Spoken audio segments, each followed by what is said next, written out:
Welcome to the Hollywood Outsider, an award-winning weekly entertainment podcast. On this episode, our topic of the week is villain origin stories, who we want to see, and if this concept is a fluke. Plus, we debate if Netflix is even built to handle live streaming events, and reviews of Armor, followed by our spoiler-free and spoilery discussion of Wicked, possibly the biggest film of the holiday season, if Troy has anything to say about it. Let's get on with the show.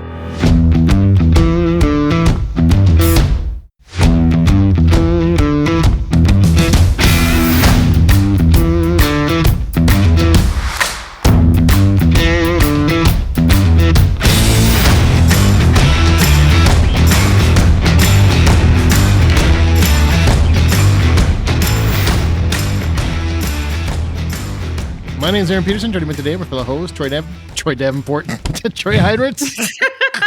Did they get married? Yeah. Congratulations, guys. It's a new world. Yeah. We had a baby couch. That's what we had. Aww. Hello. How is everybody? And it'll be the biggest movie of 2024. Of the whole year. Of the whole year. That means it has to be Deadpool and Wolverine, man. That's 600 plus million domestic. It might. I don't know if it'll do it in time by the end of the year, but okay. Totality it will. Lofty goal. We'll find out more when we get to the end of the episode because that's where Wicked is. Check your timestamps if you want to get right to that review. Amanda Sink is also here. Hello, hello. She did not see it because she is, in fact, Wicked. I actually am glad that there's some early reviews out before I go see it. I don't fully trust Troy, so I'm taking it almost with a grain of salt. I trust Troy, but sometimes I feel like if he has a bias to it, he leans into it a little bit harder. And I do the same thing too, so it's okay. But that's where I'm like, I need somebody who's not as familiar with the property and loves it as though it's something beloved. I want to hear somebody who's like not fully interested in it. Do I count? And yes. I saw it. I know. That's what I'm saying. Oh. I'm glad we have you guys who are reviewing it early. I liked it a lot. Which is good. That's what I needed to hear. There you go. Wow, Troy. That's gotta hurt your feelings a little bit.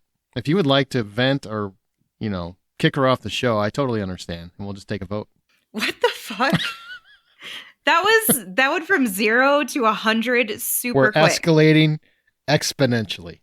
That's what's going on. Yes. Real quickly. Just kidding. No, Jon Davenport won't be here this week, by the way. Because he's off on that couch that they had together. Celebrating. Doing whatever he's doing. Sweet matrimony. And let's be clear, I'm here. He's the one that's not here. So it would be more like our Jon Heinritz. He'd take my last name.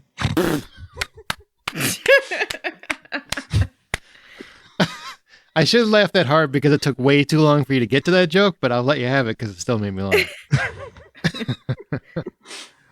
It's a great time for movie theaters, man, because just so you know, we will not be here next week. So enjoy the holidays, everyone. Please have a wonderful Thanksgiving if you celebrate. If you do not, I understand why, because it's a messed up holiday. Let's not talk about it. But thank you to everybody for supporting the show, and go out and see movies in theaters. You've got Moana 2, you've got Gladiator 2, you've got Wicked. There's a lot of stuff you can see in a theater. So it's a good time. Speaking of, Denzel is out there promoting Gladiator 2, and he's promising every movie in the world. He's going to be in a Black Panther 3. Ryan Coogler's going to write him apart there. I saw this. Yeah, this is great. He's just like, I'm in everything. And then I'm going to retire. That's the thing I love. I'm going to retire after I do this and then 16 this, movies. But also this. I'm going to retire. I got 16 movies left, and then I'm out. He promised Equalizer 4 and 5. He didn't even just say 4. He said, I'm going to do Equalizer 4 and 5. That's a quote. That's a spoiler. We are first of all. We're getting them. Well, he may be shooting them back to back. I don't know. But I like those movies, so bring them on. Yeah, I do. They're good movies. I wonder if Queen Latifah, because she has the Equalizer TV show, if she ever just runs into Denzel and says, bitch, I want movies too. You need to leave so I can get to the big screen. Seriously. And he's just like, no. People want them. I give the people what they want. Speaking of sequelizing everything to death, Kevin Smith, he was at a recent festival and started spouting his mouth like he does. God bless him. And he basically said that he's writing or he's beginning to write Dogma 2, and that one, to make it work, he really needs Matt Damon and Ben Affleck to return. And he said, quote, "Some people will be like, don't fucking touch it. You'll ruin it. And I'm here to tell you I will. I'm fucking tickled. I found a way in." And we should point out, he came out the next day and said, "I haven't actually talked to Ben Affleck and Matt Damon about this yet. So, it's not really a go, but it's in his mind." But I guess my thing is, he's been trying to get the rights to this, for people that don't know, for a long time. Harvey Weinstein would not give him the rights because Harvey Weinstein, if you haven't heard, is a bit of a monster. But he has finally got the rights to Dogma. He's able to release a digital version so people can finally see Dogma again soon. And he wants to sequelize it, which he's doing with a lot of his movies. Is it a good idea though, Troy? No. Dogma? No. Dogma is a lightning in a bottle. Ooh, I really feel like that. that was a movie that worked for the time that it was at. I feel like the characters and the players that you had in that movie, between, Salma Hayek and Alanis Morissette, and of course, Matt and Ben, and the shit monster. Yeah. I mean, there's just so much in the time that it was 20 years ago, like the satire was happening in the 90s and things of that nature. It's just like, there's just so much stuff that made that work for then. I don't know how you do it now, especially given everything that happened with the election in the States, like that you don't really want to touch Christianity in a bad way because you might have some people coming after you. So I don't really know how this is going to spin in order to make it interesting, especially when you already had like Good Omens on Amazon Prime, right? We already had like How Do Angels Get Back into Heaven?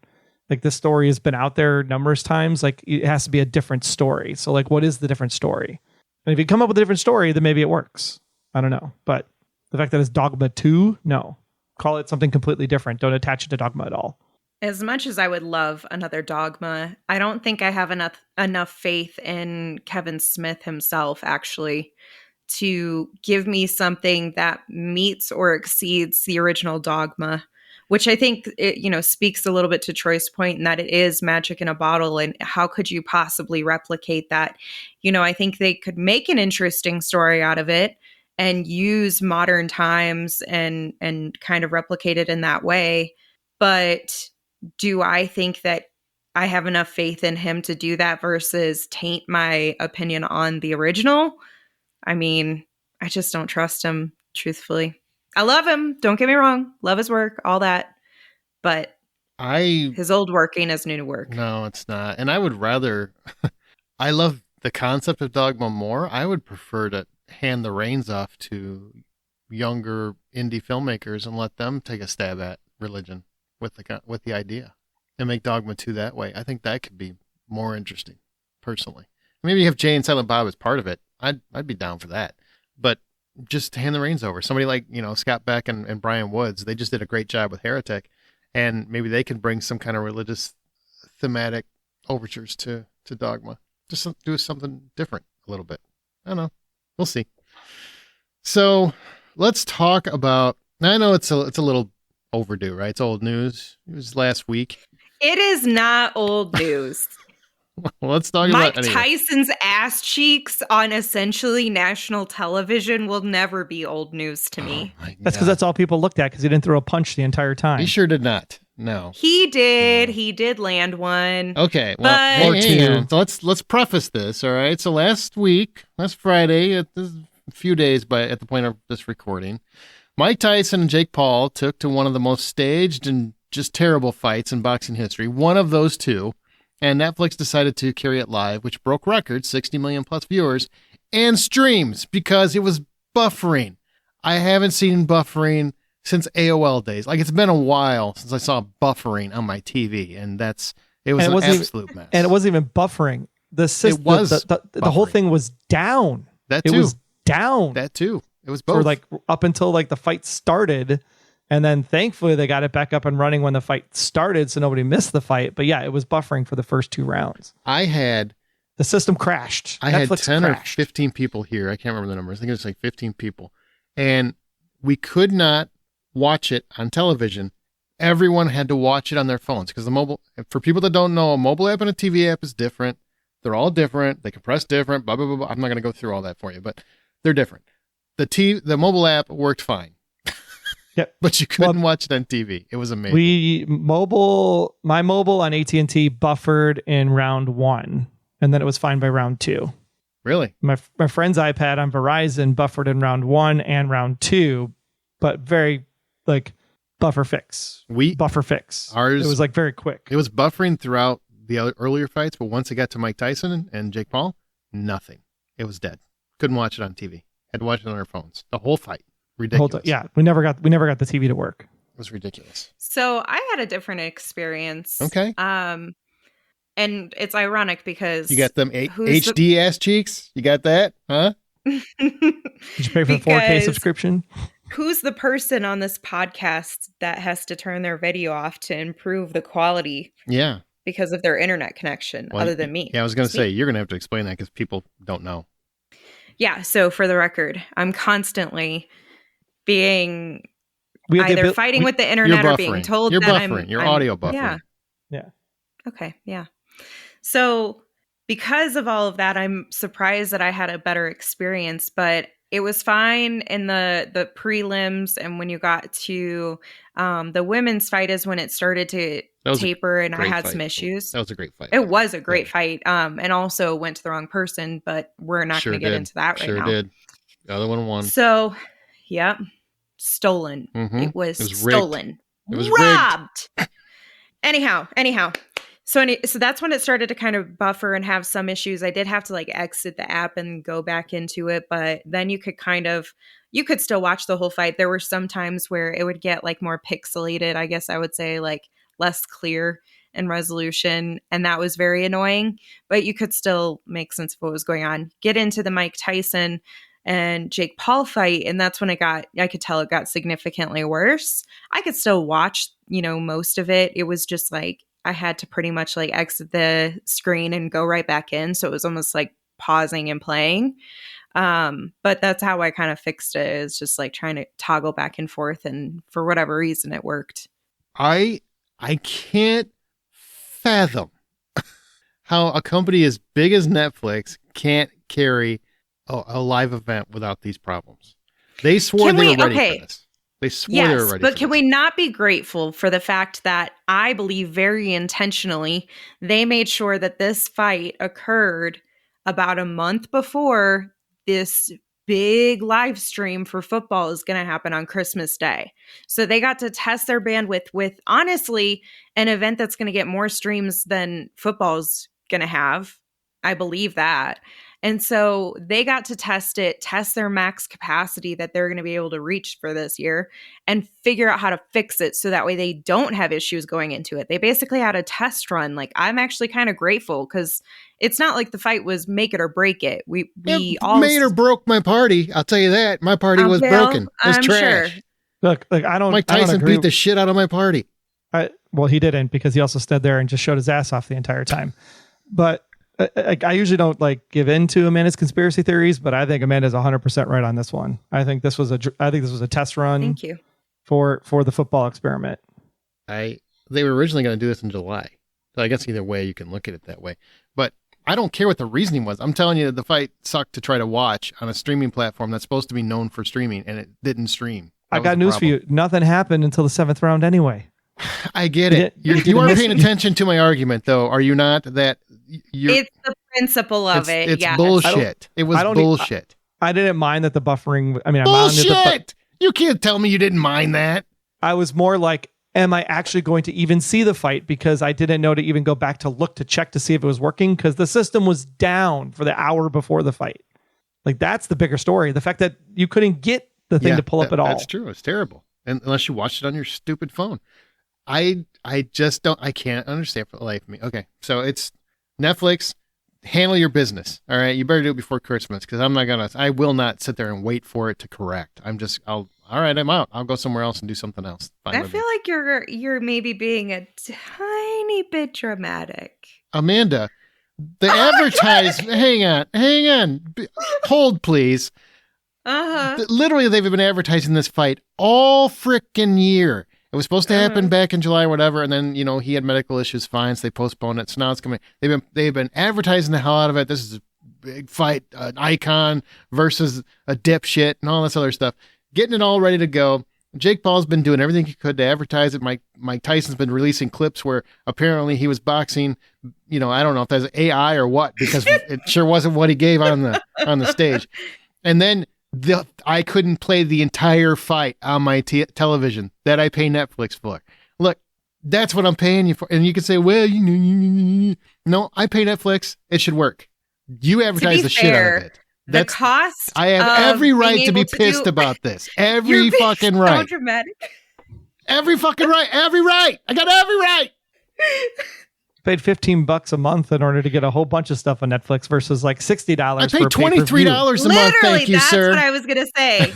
The money that pay-per-view gets to be able to put on that quality of a stream of like a show, actively live event, is 3 times as much as what Netflix is getting. Not to mention Netflix is sharing my problem. Multiple accounts. I'm just saying it's not comparable. They're doing something that's completely different than what else we have out here. So give them a little grace. No, I'm not giving them any grace. I should have, at the very least, I would have been fine with fuzzy naked butt cheeks. Okay, I didn't even get pixelated butt cheeks. I got nothing. Look, nada. There's a whole point to this conversation that people don't even remember. Is that there was this whole concept about different internet providers having different taxes on different streaming services. This was maybe 5 or 6 years ago. Like if you were on Comcast, you'd actually have to pay more to prioritize the Netflix stream. Like we, the consumers, didn't have to. Maybe it was buried in the bill somewhere. But like Netflix was paying Comcast more to prioritize their stream over Hulu. And on another service like Wide Open West or whatever, like Hulu would pay more money to prioritize their stream over Netflix. There was actually a tax on prioritization of packets coming into certain services. So that was a thing back in the day. So this is why if you were, say, like us, watching it on TV over Comcast internet, we couldn't get it to work. But if you watch it on AT&T or Verizon, it seemed to work fine with a little buffering.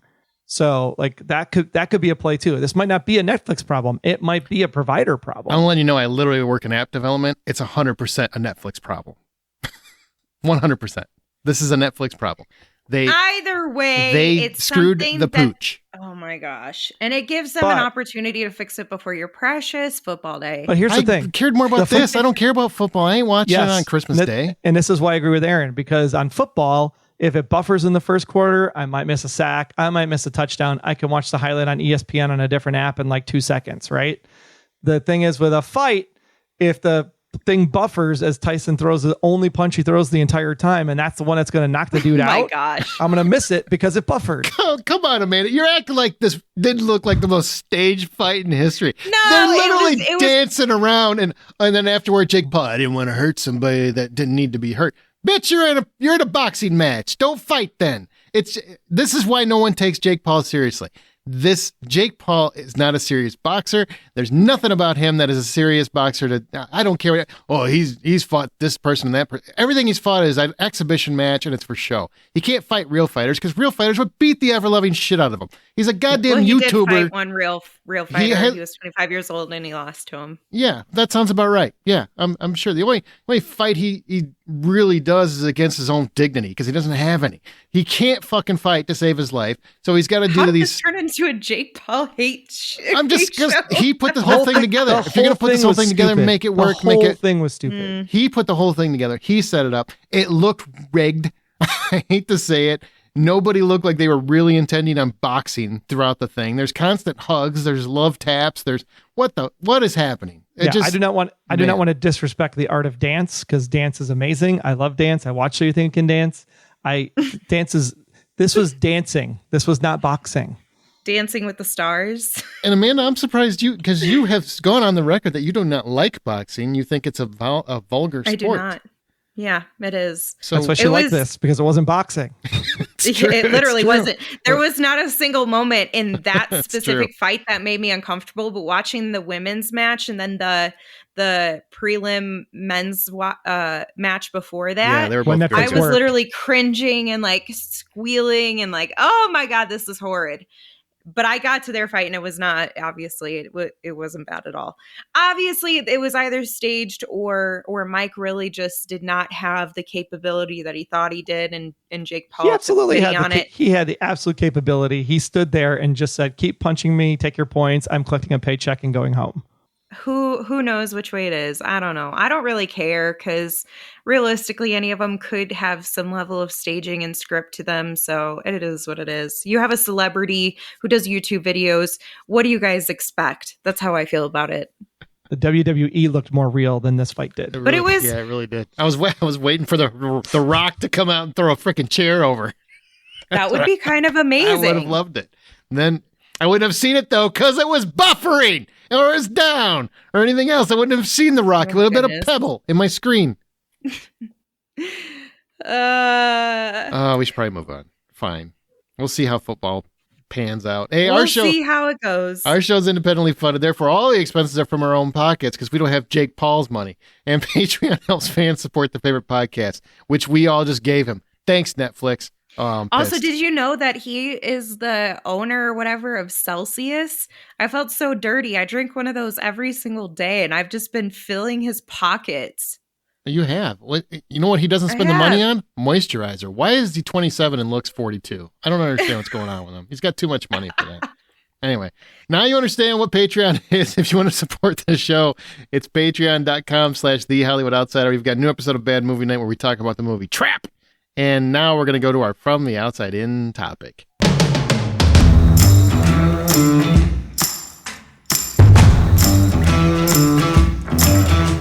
Villain origin stories, or we can talk about Jake Paul's villain origin story when he was a YouTuber and how it's, grown from there. But we won't. Patreon's kind of like Mike Tyson in a way. Well, yeah, he's got one too. Yeah, he's got quite a dark history. Well, you just stand there, people give us money, and we don't really have to do much. I mean, we were all rooting for the convicted felon. Very recently, we have seen The Penguin. That just finished. And now Wicked, which we're going to talk about shortly. Check your timestamps again. Two very prominent villains receiving detailed, layered origin stories. One is kind of fleshing out why they're such a supervillain. And the other one is saying maybe they're not such a supervillain. So they're taking like two completely different approaches to the same idea. So I want to talk about villain origin stories. Do we need more of these? And let's start there.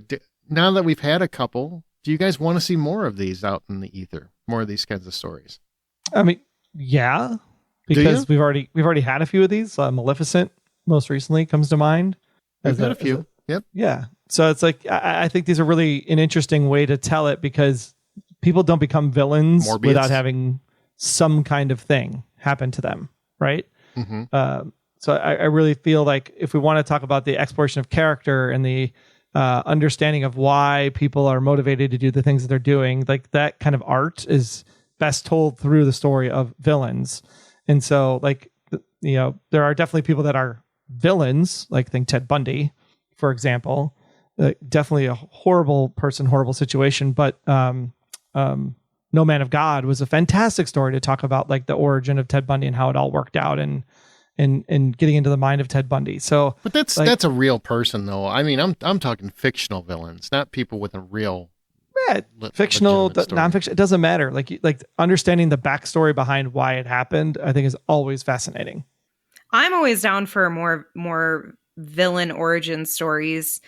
The only time that I have struggles with seeing more of them is if it's a character I already know and I feel like it's better not knowing their origin story, that it makes them more mysterious or more interesting and intriguing or whatever.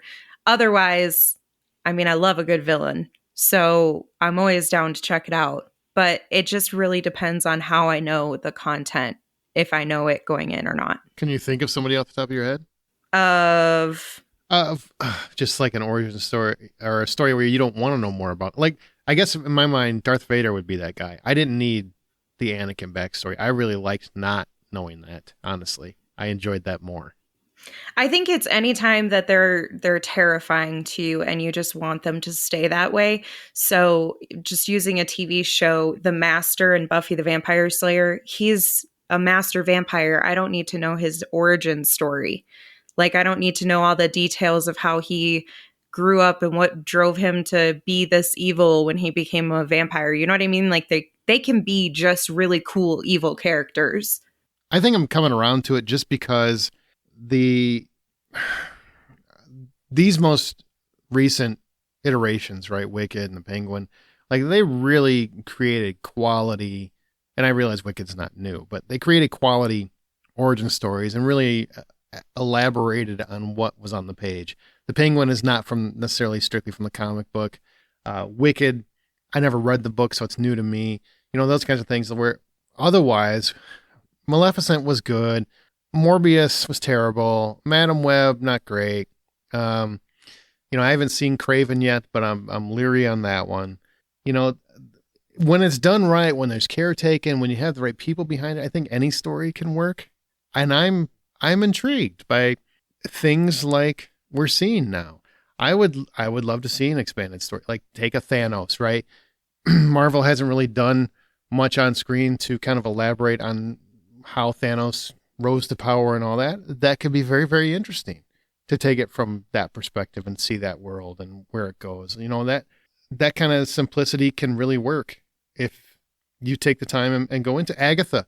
That I haven't watched that, but I've heard great things about that show. I did. Now, it was great. Was that a wonderful villain origin? It's not really an origin story though. It's right a continuation, or do they really go into her roots? No, it's a continuation, but you do get to learn a bit about what she went through, what her experiences were, other witches' experiences from different times. So you do get her origin story, but it's based in a following of WandaVision.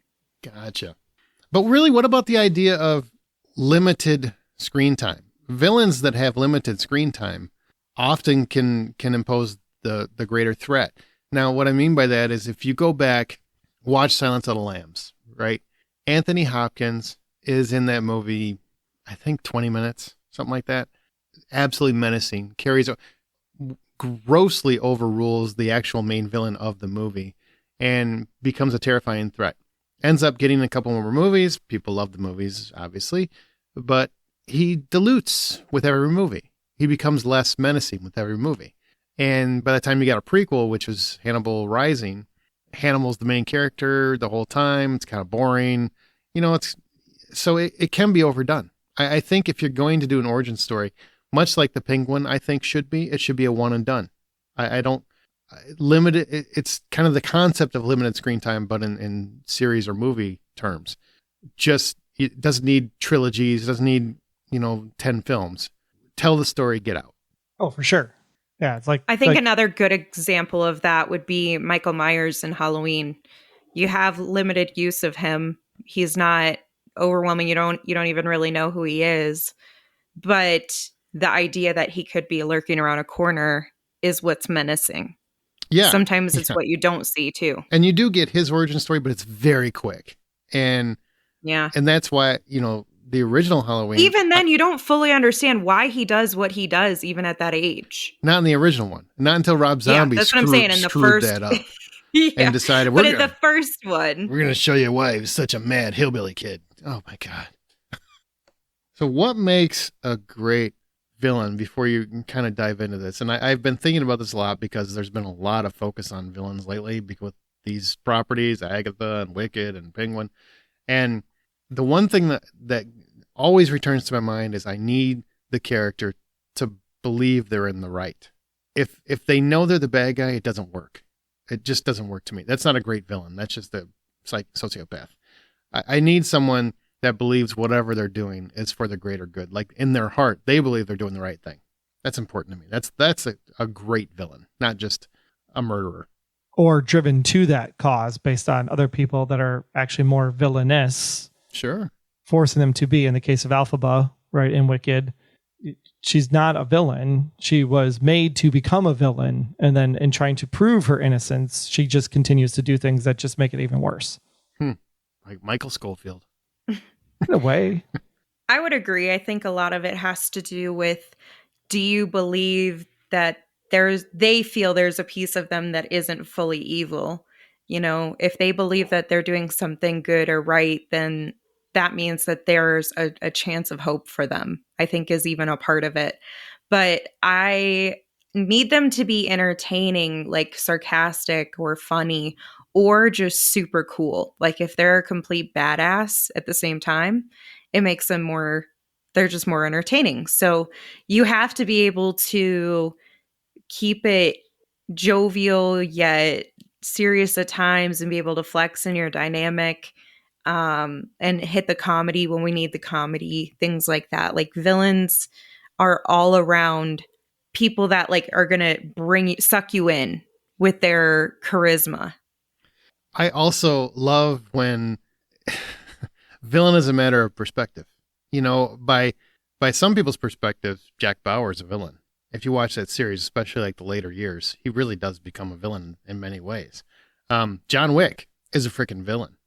I mean, really, if you look at it from everyone else's perspective, like he's just murdering people. They're just trying to do what they were paid to do. And, you know, John Wick's just killing them all over a dog.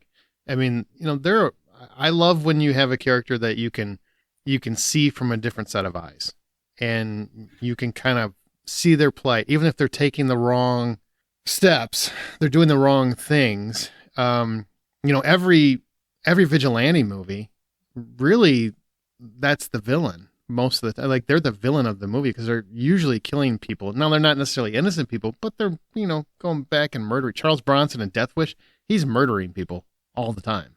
Yeah, but just because you're murdering people doesn't mean you're the villain. It just means you're murdering people. It's what do they say in The Dark Knight? You either die a villain or you either die a hero or live long enough to see yourself become the villain. And that's essentially what happens with vengeance tales, because you get so consumed with vengeance that you eventually become what you hate. Right, because the vengeance is the key word. I mean, Deadpool's going around killing people too, but Deadpool's not a villain. He's not a hero. No.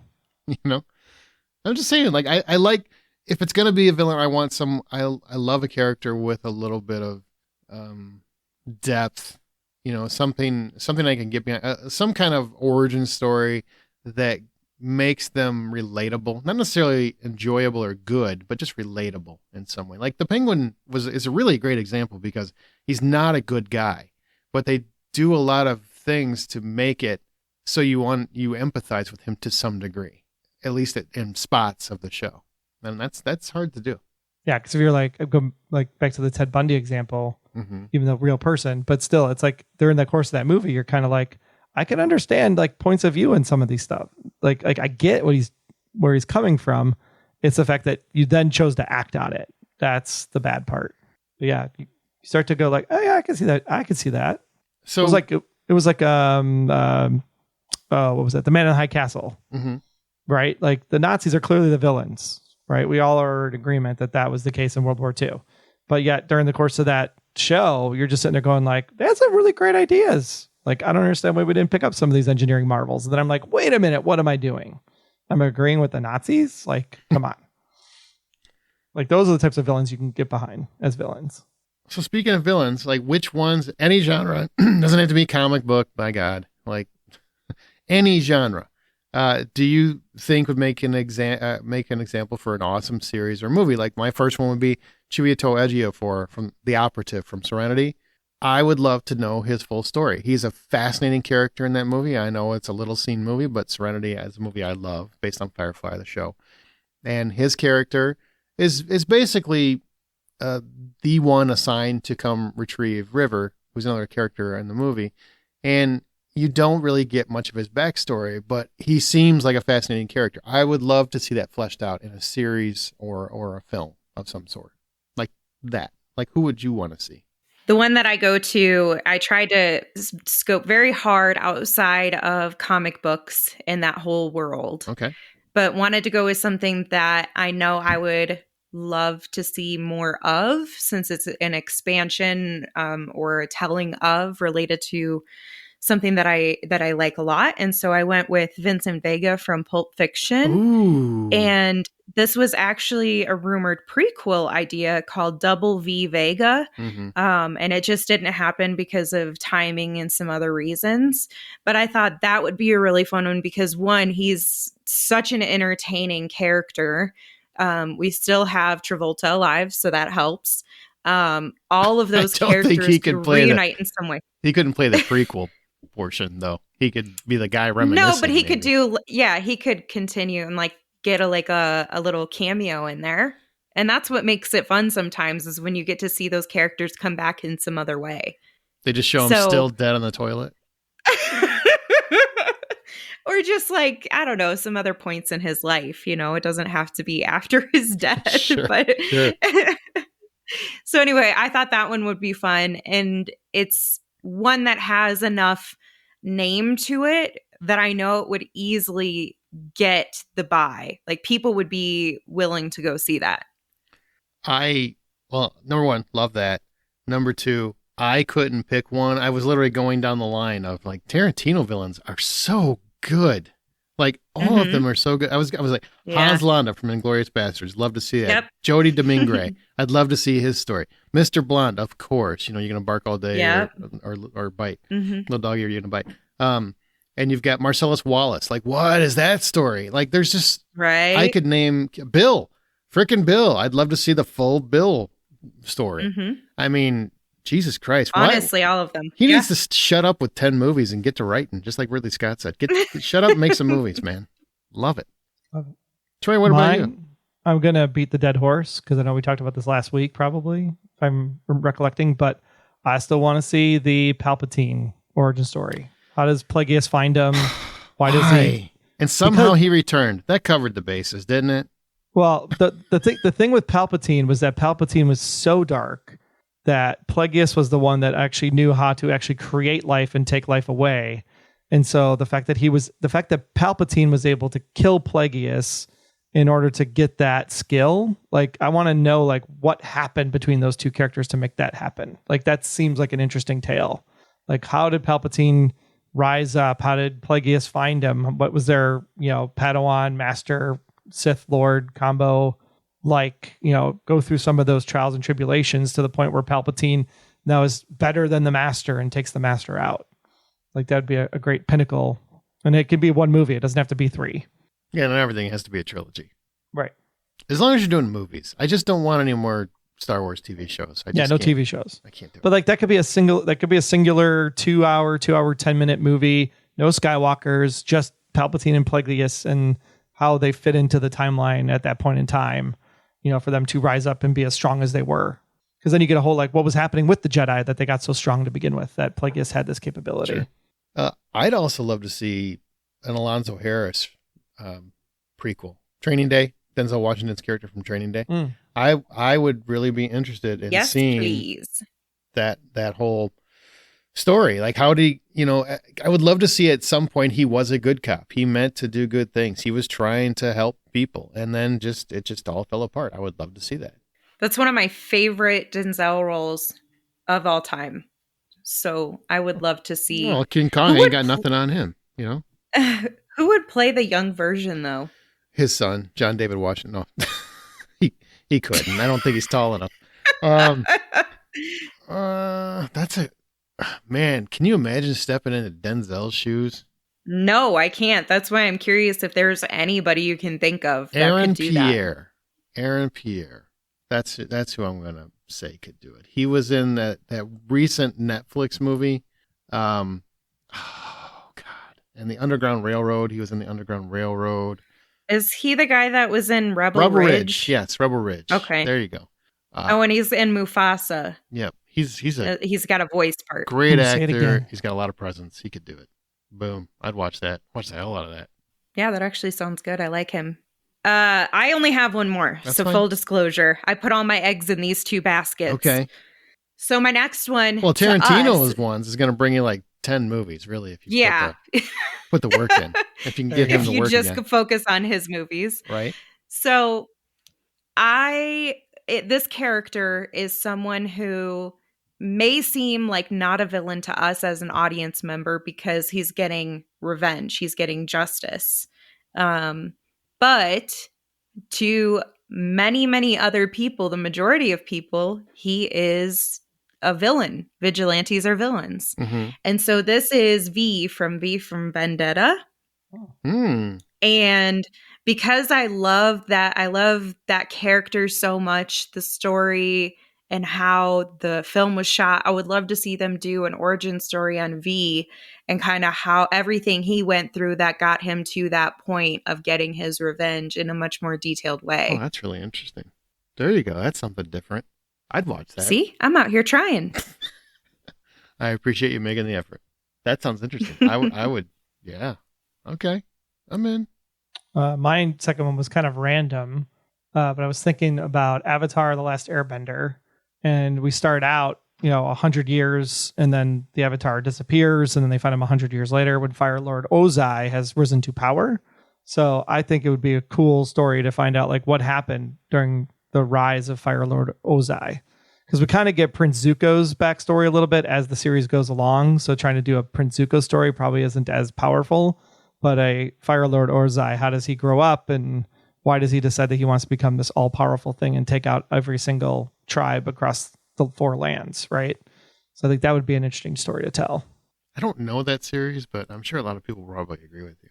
Especially because then we get like a bunch of avatars that are before Aang. We get to see like those avatars as well, like Kyoshi, and I'm totally going to lose my avatar card now because I'm drawing a blank. Just insert a Troy, I'm going to have to take your word on this. Yeah. Insert a blue elf at some point or something. A blue elf? A blue elf. Avatar Roku. That's there what you I was go. thinking of. Something along those lines. I'd also like to see Top Dollar from The Crow. I would love to see it. It's one of my favorite villains in film, and there's not much to... I mean, yeah, he's basically a criminal overlord, but I want to know how he got to that point. Just because he's a fascinating character. Like, there's this weird dynamic with him and his whatever she is, and he's funny.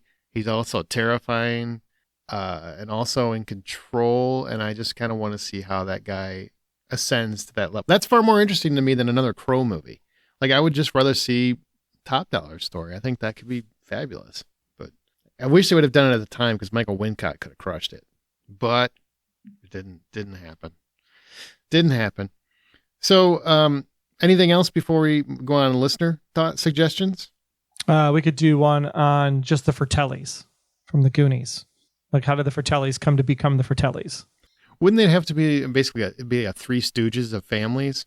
Kind of, yeah. That's why it'd be kind of fun. It'd be a total comedy, a Three Stooges comedy kind of thing. Okay, I'm in. Yeah, that's a good one. I like it. I would also... How did the LRV get bullet holes in the side of it? It's like... We know it got shot during the race down the beach, but that's funny. How many different getaway cars have the Fratellis used over time, and how many blenders did they go through? That could be funny. That could be fun. I also wanted to see Mr. Joshua from Lethal Weapon. It's another character that I was just enamored with. Gary Busey, best role he's ever played, and just a great character. And I'd love to see like an expansion of that. And you could do that with a younger actor for sure. All right, so listeners made their suggestions. I kind of want to go through some of them because there's some really good ones here. Okay. There are. Yeah. So, and we'll say what we think. Do we think this would make a very good movie or series, or is this just nuts? Is it nuts? It's possible that it's just nuts. So, first up, we've got what happened, Marcus Shelton. What happened in the Gruber household that both brothers grew up to become greedy, terroristic, thieving masterminds? God, that's Marcus, yes. Would love that. Would absolutely. And I like that he remembers that there were 2 Grubers in that series, not just Hans. And it's not Hans and Franz. There's 2 Grubers. You must watch it every Christmas. Well, who doesn't, right? The name of the movie is Growing Up Gruber. Why not? Yeah, why not?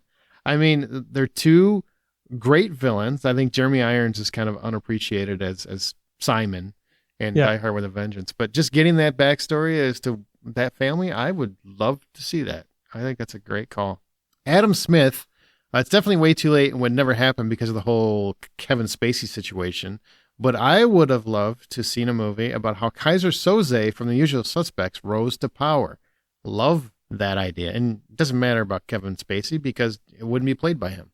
Right. Anybody could play him now. Mm-hmm. Yeah. I would love that. Absolutely love it. That's a good idea. I liked Alex's. Alex said, big 24 fan, always thought it would be interesting to see a prequel on Nina Myers and what turned her against the country. Now, would you want that as a show or like a Hulu movie? What would you want? I think it's probably a Hulu movie. It would be hard to do because Jack Bauer would have to be part of it, I would think, because he seemed they were kind of interconnected in many ways from their past. Well, and she was there from all the way through the third season is when she finally parts from the show, if I remember correctly. Start of the third season. Yes. Yeah. Parts from the show is a nice way of putting it. Yeah. I didn't want to spoil it or anybody, you know. It's literally like 20 years old. It's okay.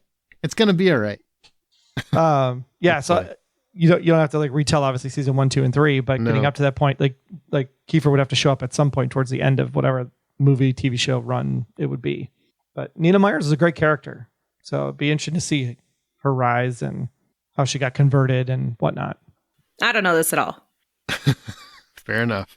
Reese Bennett, since they're bringing Highlander back, maybe one on the Kurgan to see what made him such a bastard. Which one? The Kurgan, the villain from Highlander. You probably never seen Highlander, but there can only be one. So, She missed that one. Yeah. Well, people that have seen the movie understood that joke. I would watch that. I sure would. It'd be okay. Yeah. Chris actually said something about the Q from Star Trek, first introduced in The Next Generation, like a whole series on Q itself. What is the Q? How did the Q get created? Where did the Q come from? Give the people what they want. Who is Troy. the Q? Who is the Q? Well, nobody knows what the Q is. It's just represented by John Delancey's character in Next Generation. Oh. And the only reason Q works is because John Delancey was so freaking good in the role. So, like, I don't know if you can do anything about the Q without John Delancey being part of it. Fascinating. Ronnie Gottschall. I'm old school. I'd like to learn more about the Goblin King from Labyrinth. That would be cool. Oh, that would be cool. That would be very cool. I'd also, man, this is right up your alley. I'd also love to see a Harry Potter series from back when Snape was young and growing up. Mm. Wouldn't that mean he'd be in love with Harry's mom and stuff? Like you get that whole love triangle? Because you wouldn't need him to be in it. Like there would be a younger version playing him. So I that sounds good. I like it. Yeah, like Snape's years going through Hogwarts. Snape's years? Yeah. Snape's years? Snipe. Well, Snipes is Severus Blade. Snape. Wesley Snipes plays Blade, and it's a different guy that plays Snape. Just to clarify. But yeah, I like that idea.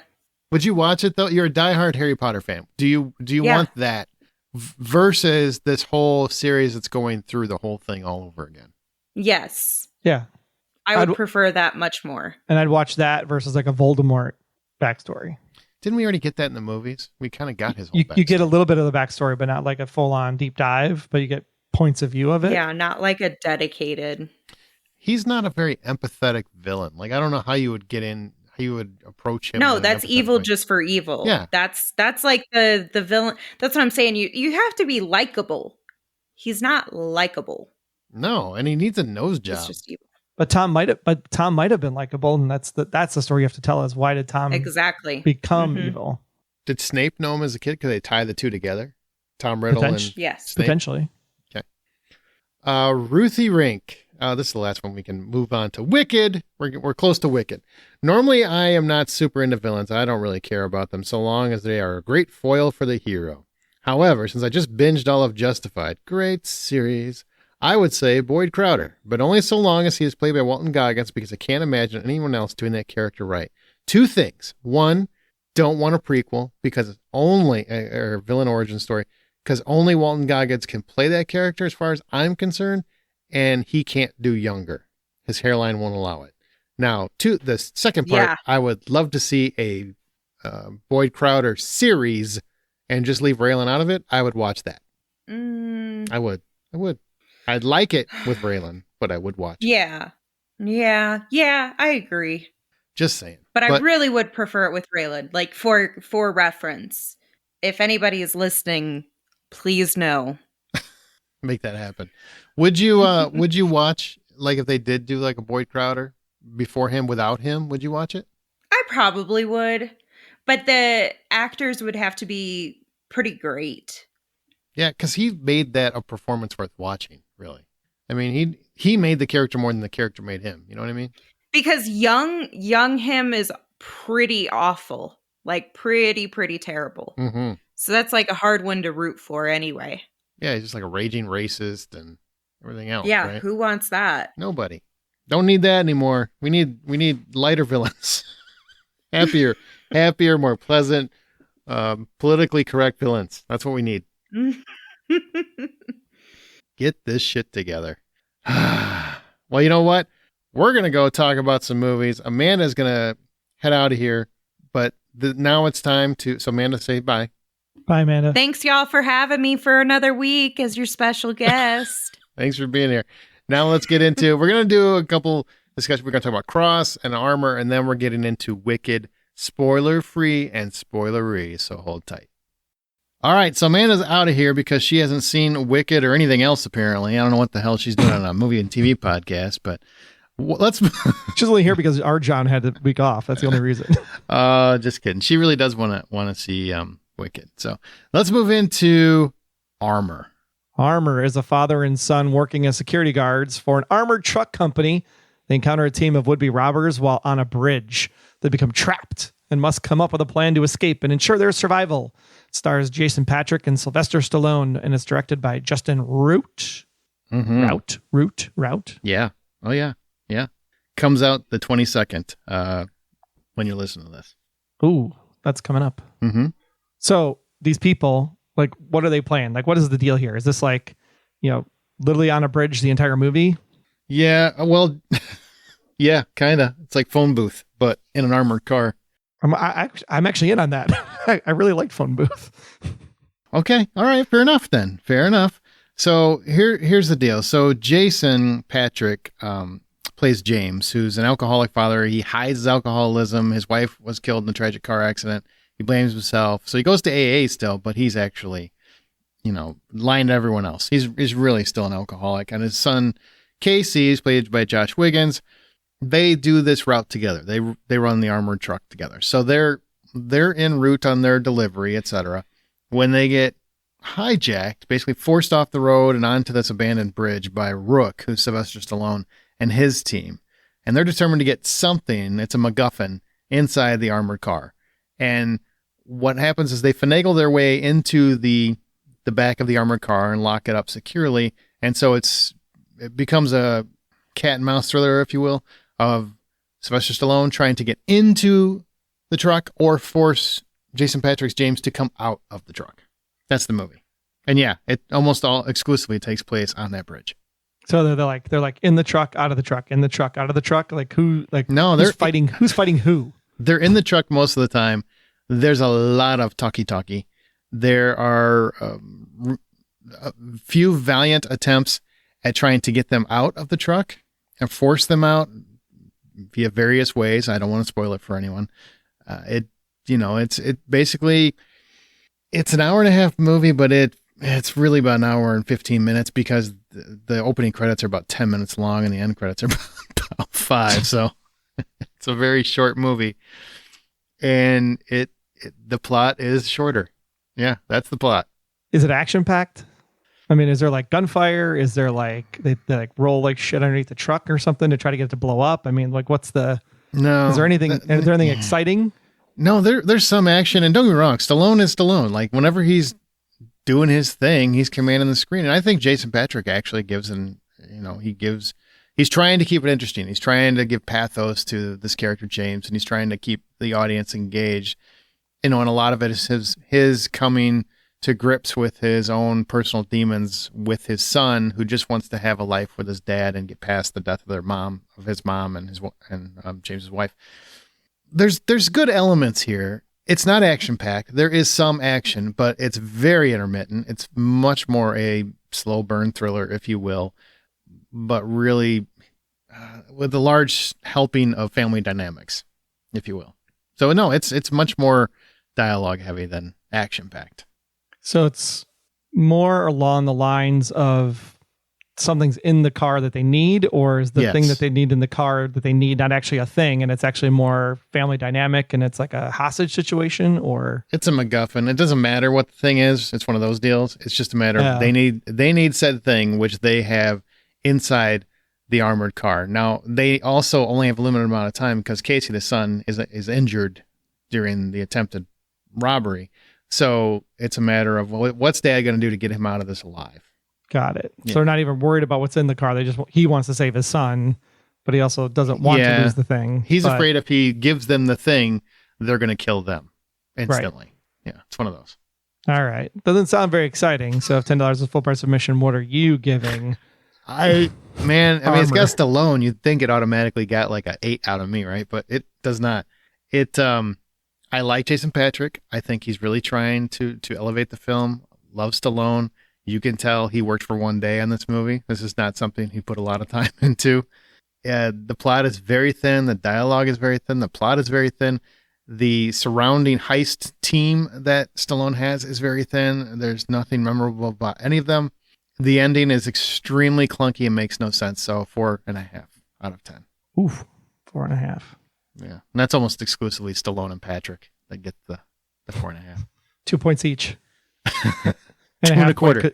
And a half point because the armored car is cool. There you go. Whatever works. Now, before we get to Wicked, any recent film or TV recommendations you want to talk about? You don't have anything, but I do. Well, I did watch the Silo season 2 premiere. Unfortunately, everything that was in the Silo season 2 premiere was pretty much in the trailers for Silo season 2. So nothing really shocking or exciting, unfortunately. So that's too bad. But they do end on a pretty good cliffhanger at the end of the episode. So episode 2 will be much more interesting. I'm excited. So this is one where you love the first season, and this is about people that are trapped in an underground silo, right? And they don't know why. Correct. Okay. So do they still not know why when season 2 starts? I mean, they know why they're in the silo because the outside is like bad, not breathable. Sure. They can actually see outside, and they can see that it's like a desolate nuclear wasteland. So they know why they're in there, but people obviously, you get stir crazy. And if they say the words like, I want to go outside, the creed, the motto, the pact, the constitution, whatever, basically says, if anybody says they want to go outside, you got to let them. And let them fend for themselves, right? Exactly. Which they basically get like 10 steps. They wipe off the camera because they have to clean the camera if they go outside, and then they walk 5 more steps and they die every time. Well, they could find, that girl from Fallout or Clark from 100. Maybe one of them are walking around out there. Oh, Clark definitely would be. That's funny. Okay, so what I've been watching, brand new, Amazon Prime, whole series is on. I meant to talk. I actually started to review it, and I did not get to where I could review it properly before last week's episode. But Cross, okay, it's a new series version of Alex Cross, which has been played on film multiple times. Once by Morgan Freeman in Long Came a Spider and Kiss the Girls. Once in I think it was called Alex Cross, where you had Tyler Perry playing Alex Cross, which I actually like. I liked all 3 of those movies. I have no problem with anyone. But here we have Aldous Hodge. You and I love Aldous Hodge. Aldous Hodge is awesome. Yeah, Aldous Hodge is awesome.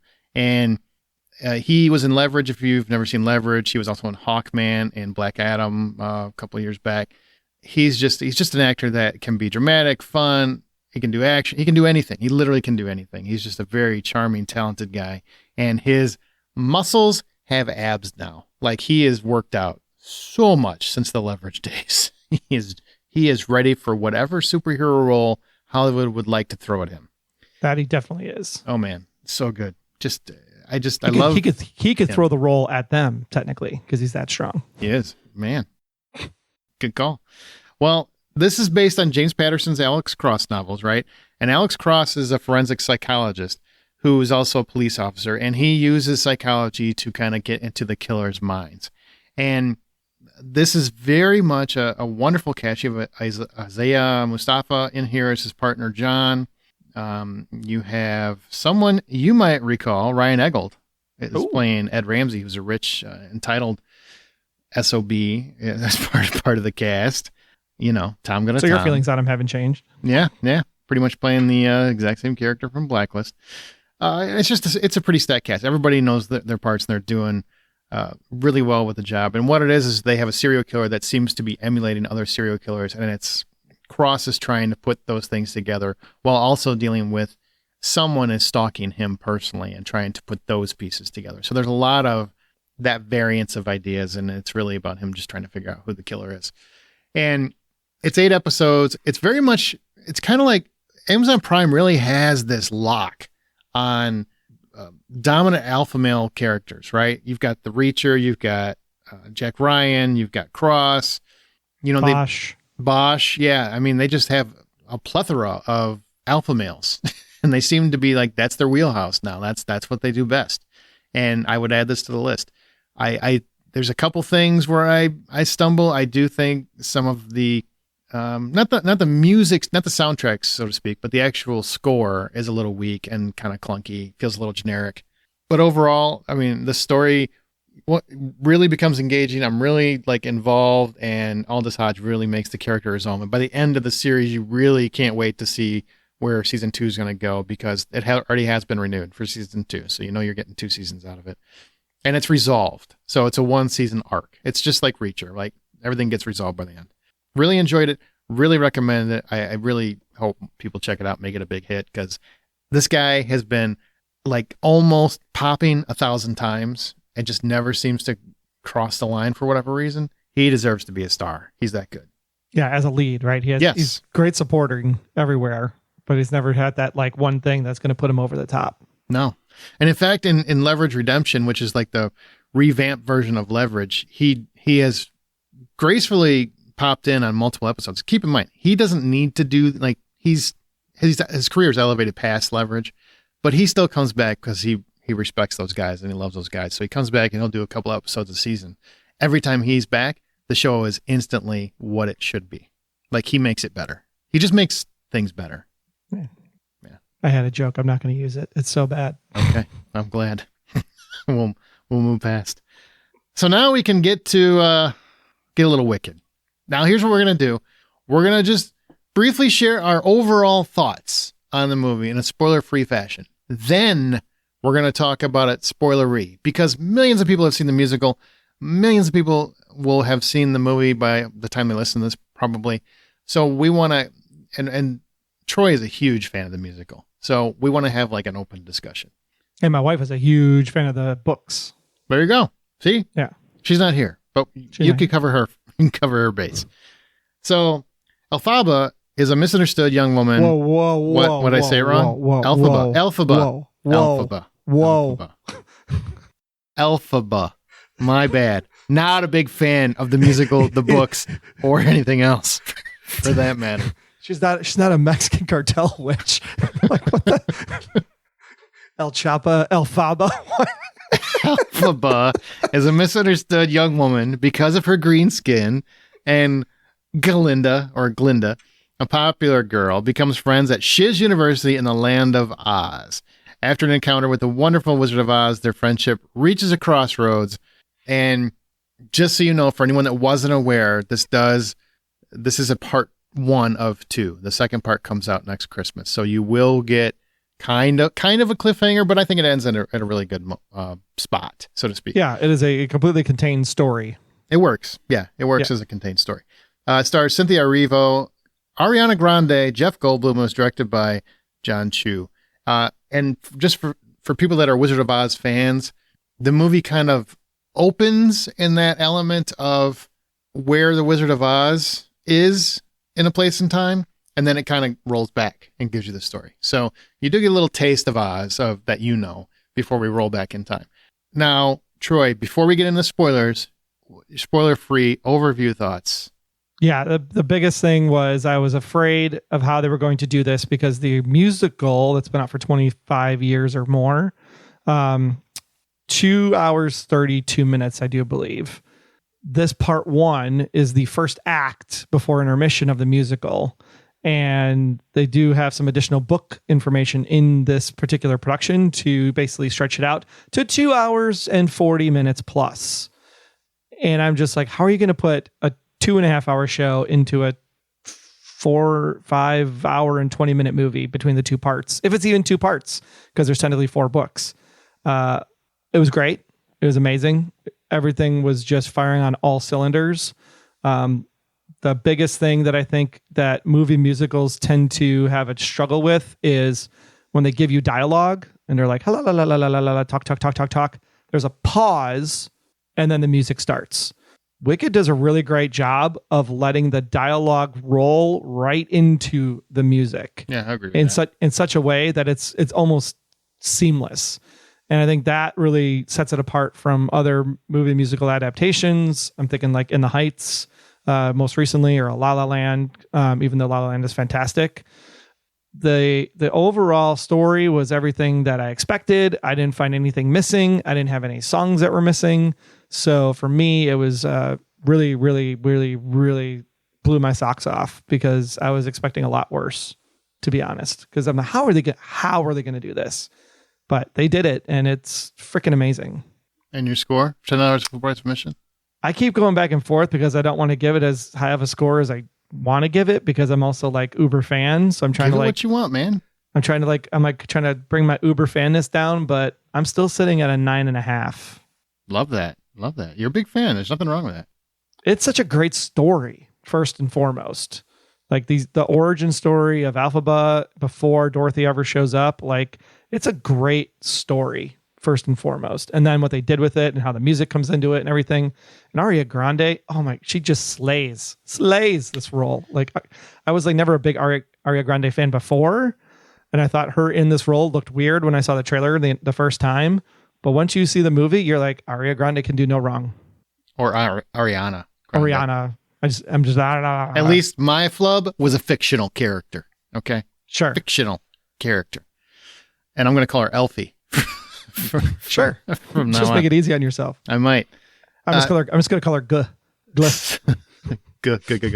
So my thoughts are kind of similar. I never saw the musical. My one major issue different from you is I did not love the songs.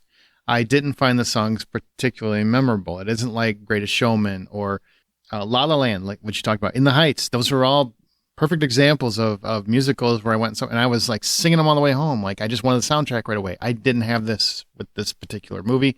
I found one song very good, popular, and Gravity are probably the two that I really enjoyed.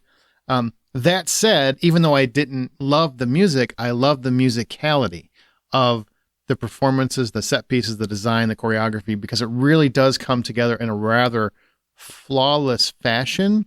I was extremely impressed with how everything flowed, which, I mean, really, really did surprise me in a lot of ways, but not so much in terms of the choreography, because Jon Chu did do In the Heights. He was the director on that one, and that had a very similar look and flow, feel. musicality, Yeah. right? And a very similar approach, and it definitely comes through here. Like, he is made for adapting musicals to film. He really understands how to make it cinematic as well as respect the source material. He brings it to another medium. Does a great job with that. But again, the songs are my biggest setback. What I love about it, and I can't rave enough. What's funny is Cynthia Erivo didn't blow me away because she always impresses me. She's just one of the best actresses working today, in my opinion. She doesn't get nearly enough credit, but she's a fantastic actress. She kills it in every single thing she does. Go watch The Outsider, go watch Harriet, go watch anything she does. She kills it. She's fantastic. What shocked me is Ariana Grande, because I walked into this not wanting to see her. I'm not a fan of her music. I think she's exhausting because she's everywhere. Not because of anything she's done. She has that kind of, I don't know, Glinda persona a little bit.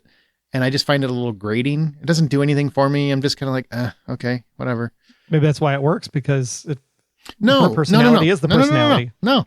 I think it works because I came to appreciate that she is phenomenally talented through the movie. The movie, they really, they did not let her off light. She's not just singing. She's not just, she has comedic timing. She has dramatic timing. She has personality. She commands the screen. All of these things I did not know or expect from her. And I guess I should. She's a megastar. I get other people love her. I don't. But I now really respect her, and I really appreciate her, and think she was born to play Glinda. She's that good. She blew me away. And then there's Jonathan Bailey, who plays Fiyero. To put it into perspective, I didn't know this dude at all. I'm sure I've seen him in things before, but there's so many actors these days.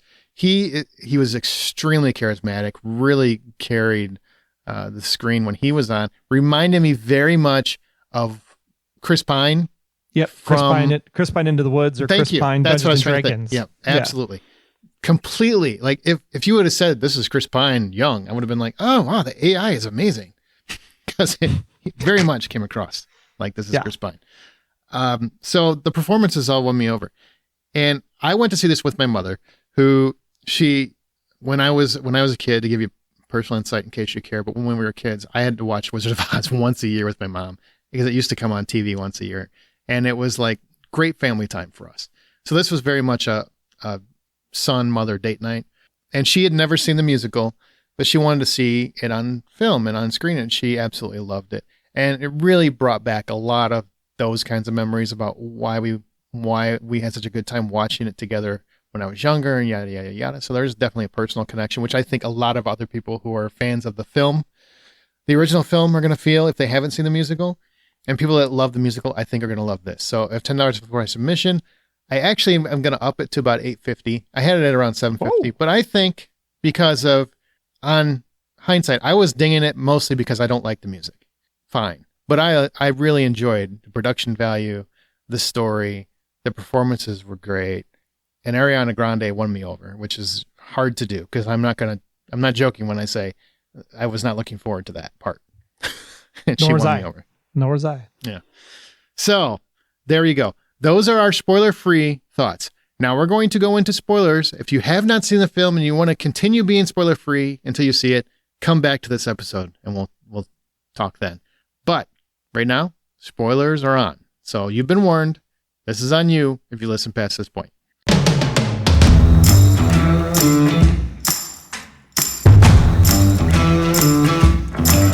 Okay, you saw the musical on Broadway, right? Proper, correct?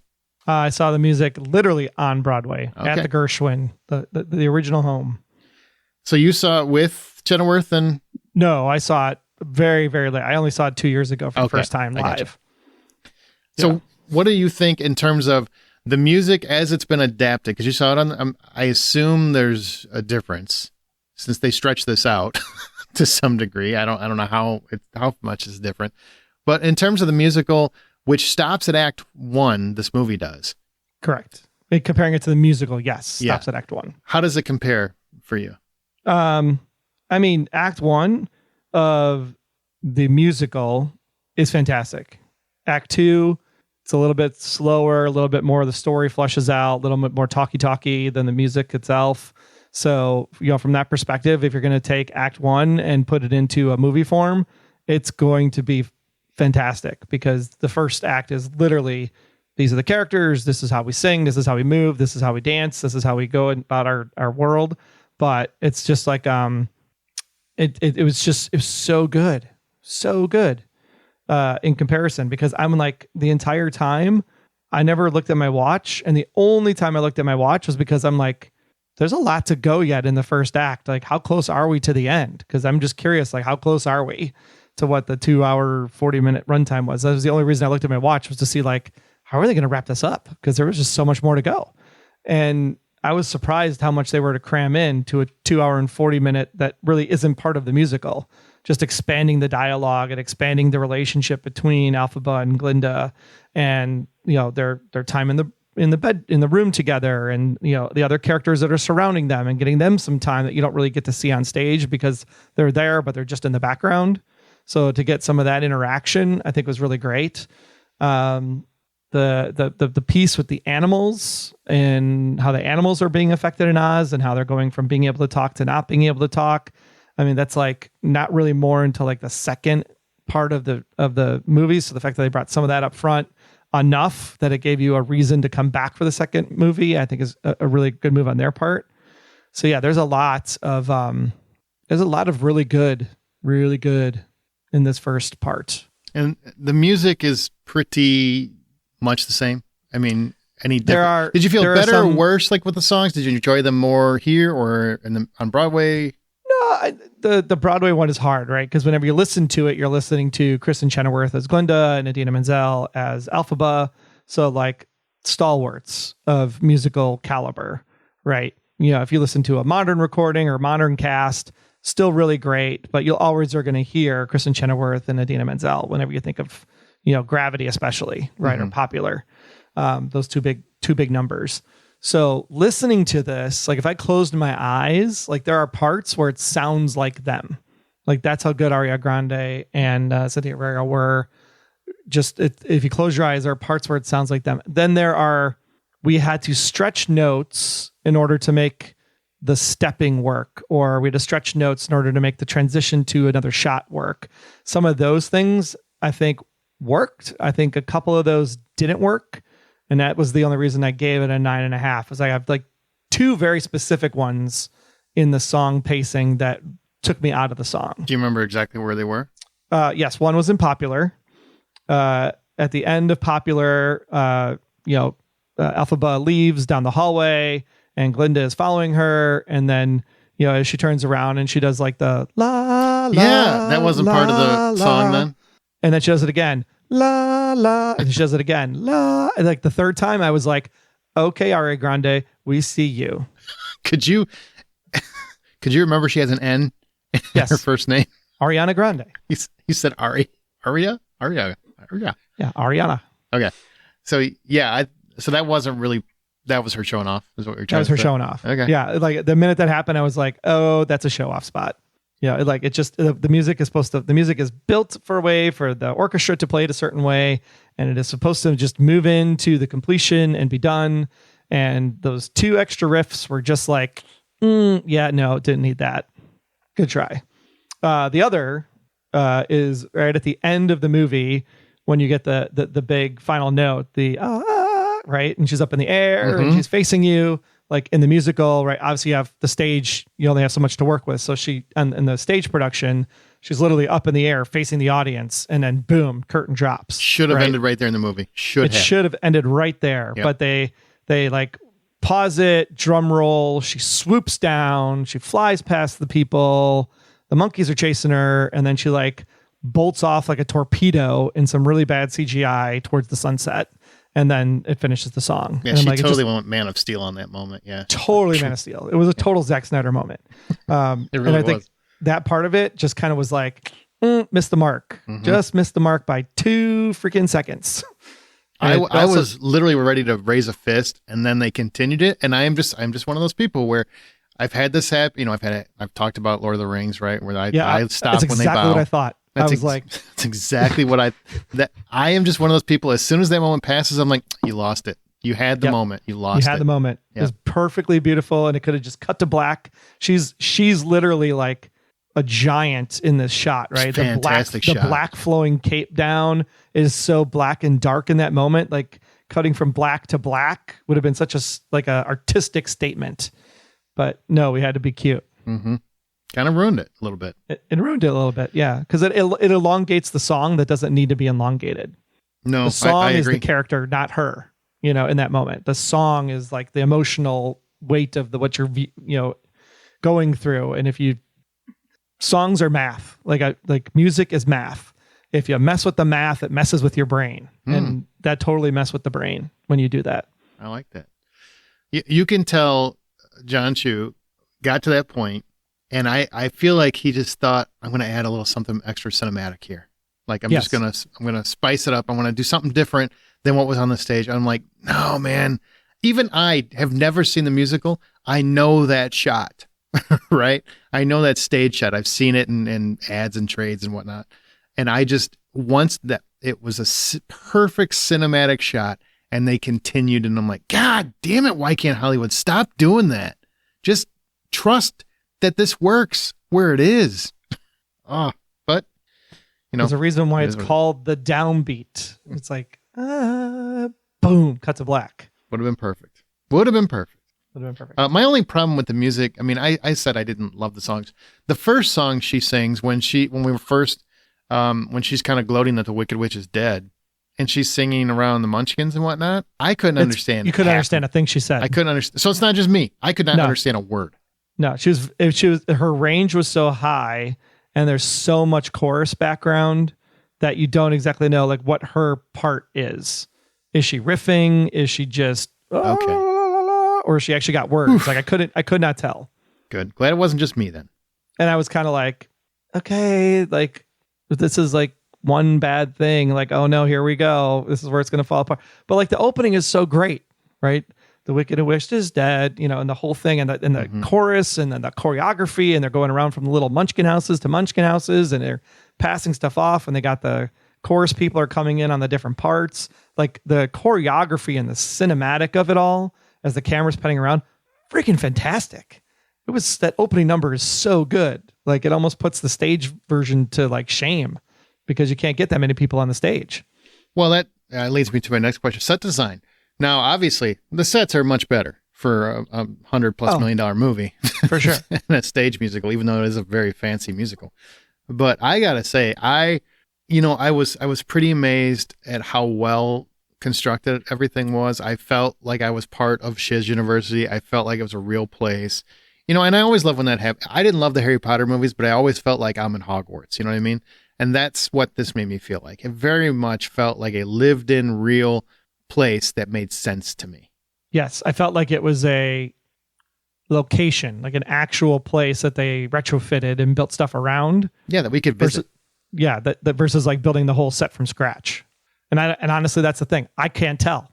I don't know if it was completely built from scratch for the entire thing, or if it actually was like on location and they built around stuff that already existed, like the river and the bridge over the river and things of that nature. This was like maybe like some castle somewhere that they retrofitted, or I mean, it looks that good that you think that this place literally exists. Yeah, I think most of, the best thing you can say about CGI when there is CGI is that when it blends, you shouldn't notice it. You shouldn't pay attention to it. You should feel. So I can't tell where the set ends and where the, CGI design continues.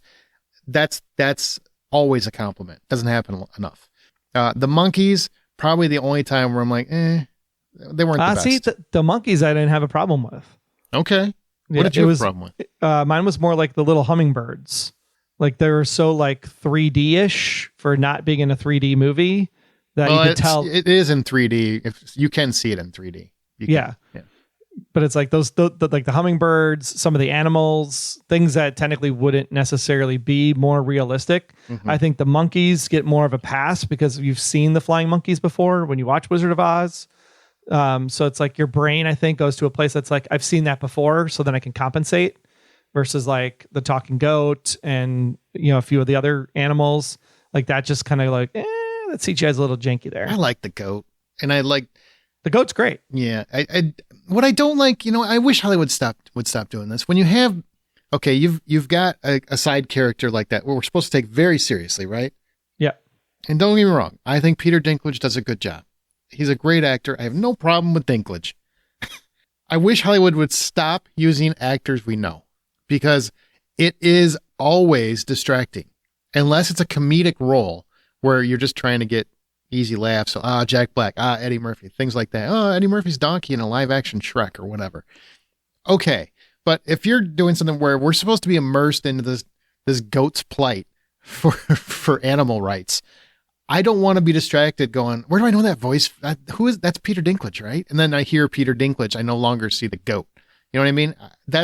Hollywood does that too much. And it annoys me. I mean, I didn't know it was Dinklage until I looked it up really? Afterwards. I mean, I was like, it sounds like Dinklage, but I'm so used to knowing who that character is from the musical and the books that I'm just kind of like, I didn't really listen for Dinklage. I was just, how are they going to do the character? What's the CGI going to look like? How are they going to make this work? Does it work? And I was thinking more about that than trying to like make out the voice. Okay. But then I was like, it really sounded like Dinklage. So I went and looked it up on IMDb after the credits started rolling. And I was like, it was. Okay. Well, I want to be immersed in my goat lore. So next time, use somebody else. All right. Just use Joe Average. There's a lot of actors that would love a role like that to showcase their talents. Your point is taken, because I remember Aladdin, live action Aladdin, and then Will Smith becomes the genie, and you're just like, no, I don't see the genie. I just see Will Smith. Exactly. Yeah. Yeah. 100%. Now, when it comes to the casting, we've talked about a few of them. We can continue to talk to them, but we didn't mention Jeff Goldblum as the wizard. Michelle Yeoh as Madame Morrible. I like the name. But like, what did anything else stand out? I guess let's talk about Cynthia Erivo. She really, really imbues Elphie, just so I don't mess her name up, with every the full gamut of emotion, right? And her relationship with Nessa Rose, Mhm. Marissa Her Bode. sister. Yeah. Yep. I think that's a beautiful situation because, you kind of understand where both people come from. You get the whole plight of how she feels responsible for her condition, her, being in a wheelchair and whatnot. Like I've been a big fan of hers as an actress for a long time. It's nice to see her finally get something huge like this, like a real star-making role. And I think she blew the doors off because by the end, you need to still see her as she can become the Wicked Witch. And I think you can see that. Yeah. She had the Wicked Witch mentality even when she was a child. That cackle, the cackle she has on there too. Yeah. When she does the whole magic and throws the stones at the kids, when she's, all of that, just that, anger she's been holding back all this time about getting made fun of constantly. She kind of buries it down a little bit and tries to overcome it as she gets older because she doesn't understand these powers. But then when she finally comes into her own and she realizes that she can read the book and do the things that people are afraid of her to do, like that's the part where she just kind of comes into this powerful being of like, don't mess with me because I can totally take your ass down. And she just imbues that, especially in that final shot when she's up in the air. Never ceases to impress me. Now, I don't know where it's going from here, but I assume we're going to see more of her descent into the Wicked Witch of the West. I don't want to spoil anything for a second movie. Is it a fair assumption? There you can understand based on the end of the first movie that certain people are not necessarily villains. People make you to be a villain. I do like that this movie is basically saying, nah, see, you're looking at Wizard of Oz all wrong. She was actually the hero the whole time. That's actually exactly kind of how the second half plays out. Interesting. Very interesting. So we talked about Ariana Grande. We talked about Cynthia Erivo. What about Jeff Goldblum as the wizard?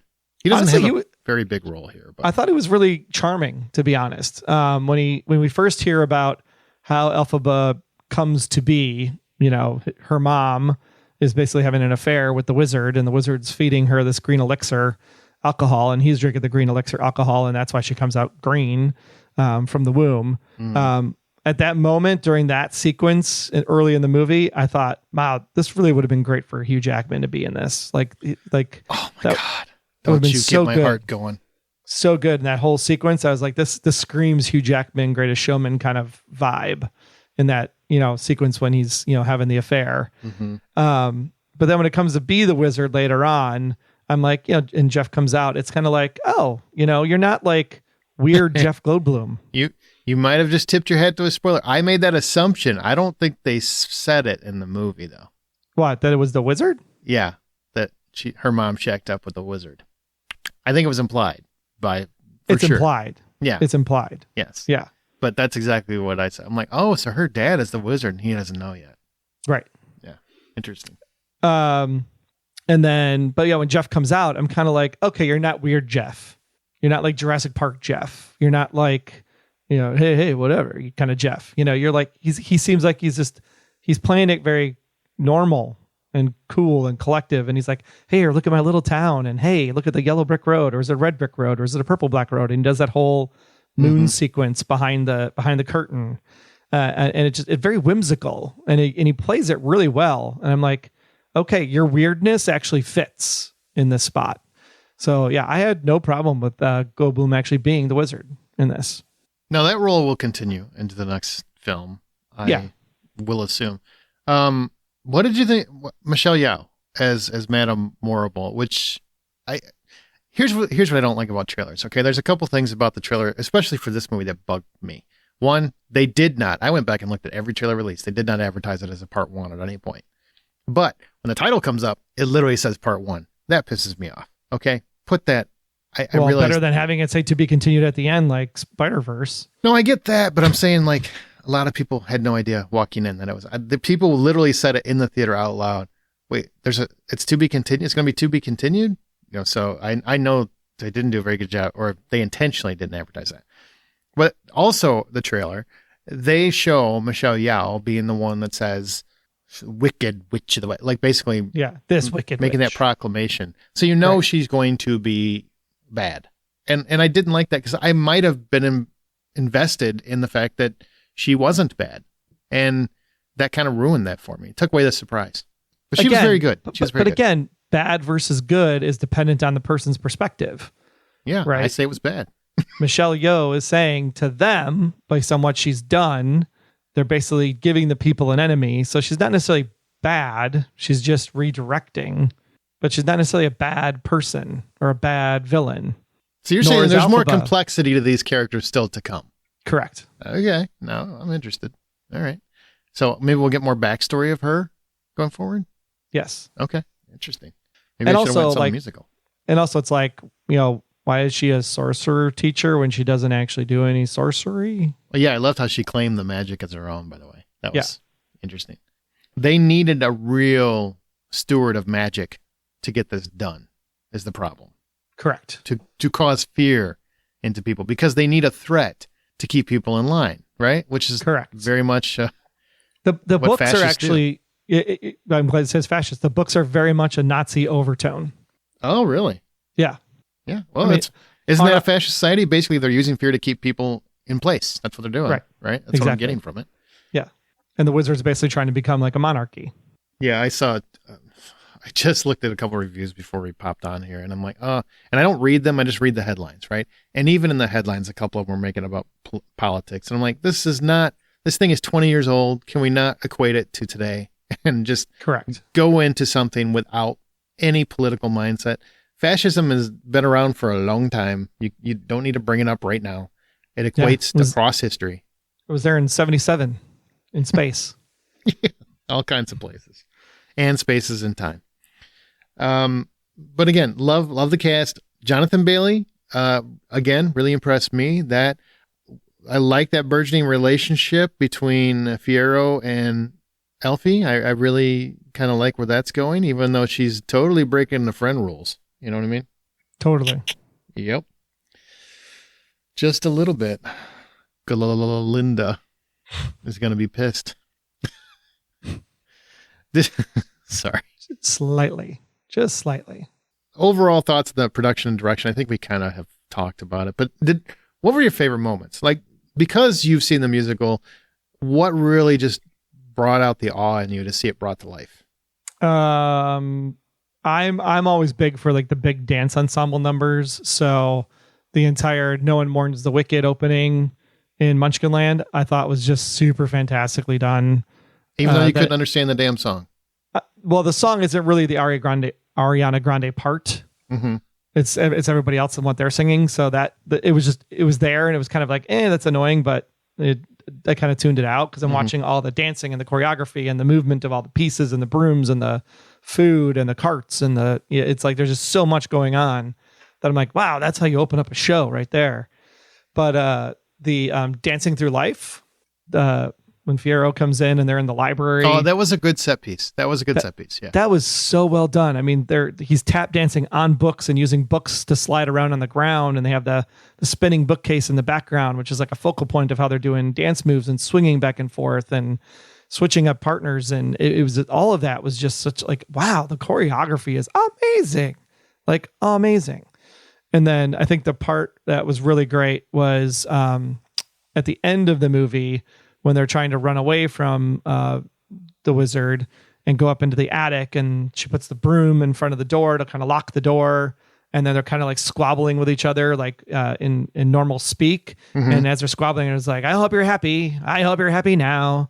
And it just rolls right into the music. It was just like, wow, that transition was like chills. Like that was really great. How you just went right into the song, as you're like yelling at each other versus having that dramatic pause and then the music key kicks in. So like those three moments were really great. Flying sequences were okay.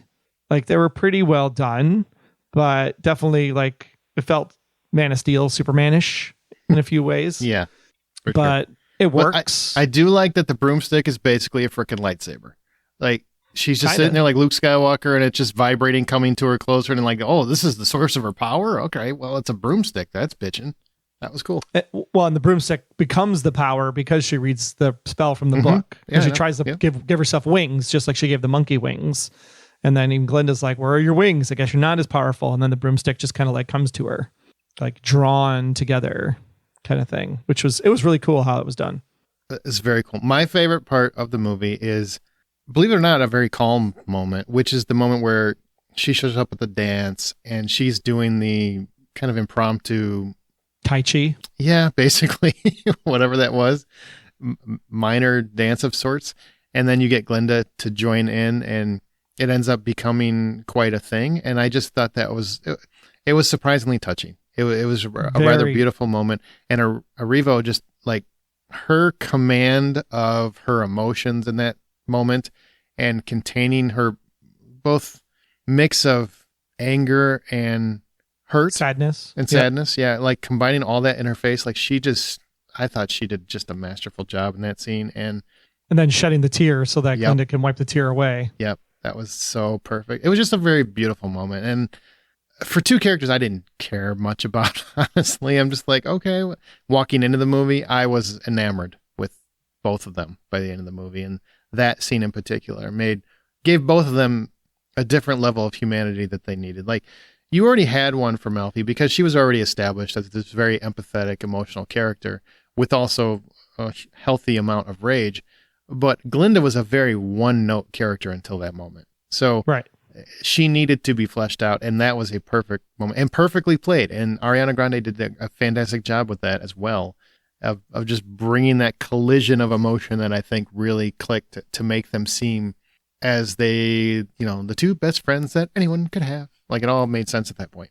Except yet not, because the only reason she befriended her was because she got her into the program. So keep that in mind. Like, there was still ulterior motive there, because she had just found out from Michelle Yeoh's character, right? From Madame Morrible. Like, oh yeah, your friend vouched for you, so you're in the program, and here's your wand. No. That came before that. And then she comes down the stairs, and then she's like, I don't think that's true. I think you have the timing wrong. I don't think so.